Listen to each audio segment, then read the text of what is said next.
انصاف ملنا سکون کا باعث نہیں بنا، بلکہ یہ انہیں ایک نئے روحانی کرب میں مبتلا کر گیا۔ انہیں محسوس ہوتا تھا جیسے ان کی غلط فہمی آصف کے وہم کی وجہ سے خدا نے ان سے انصاف دلانے کی قیمت وصول کی ہو۔ ان کی خاموشی اور سرد رویہ بتا رہا تھا کہ وہ اندر ہی اندر سے ٹوٹ چکی ہیں۔ ڈاکٹر فرحین کی وارننگ کے مطابق نائلہ کا حمل اب ضائع نہیں کیا جا سکتا تھا، کیونکہ اس کی نازک صحت مزید صدمہ برداشت نہیں کر سکتی تھی۔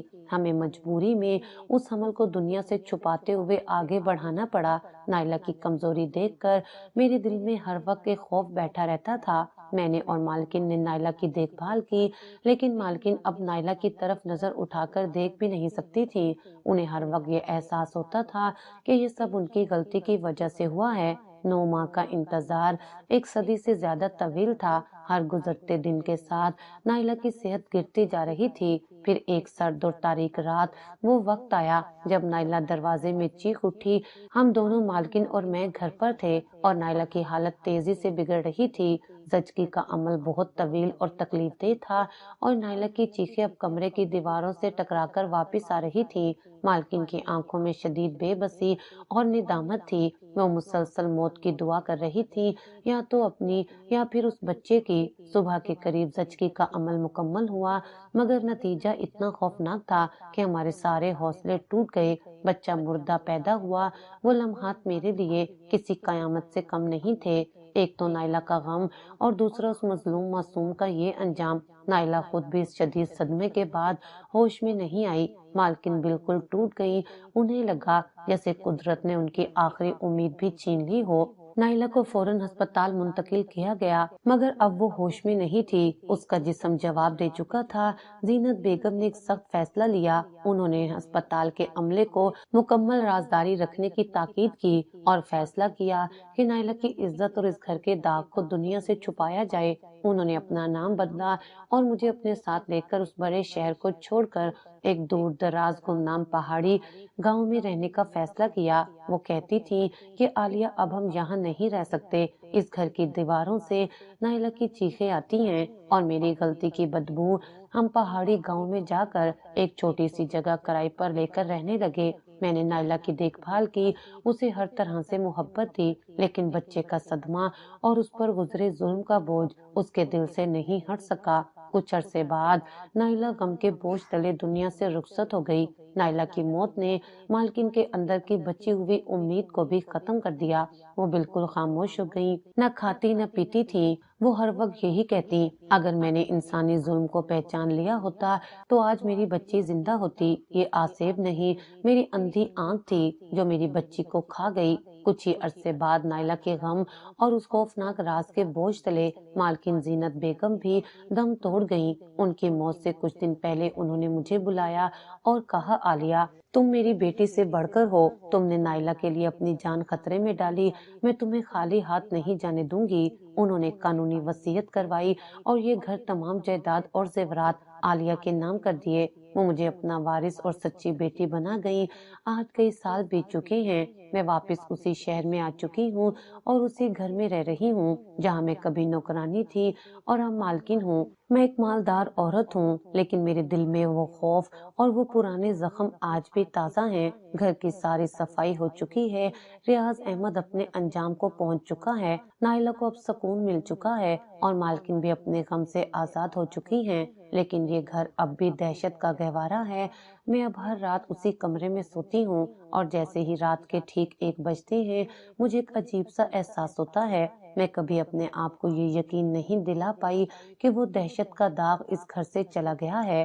رات کے 1 بجے مجھے آج بھی محسوس ہوتا ہے جیسے دروازہ آہستہ سے چرچرا رہا ہو، جیسے کوئی سیال لمبا سایہ بالکل آہستہ سے چلتا ہوا میرے بستر کے سرہانے رک گیا ہو۔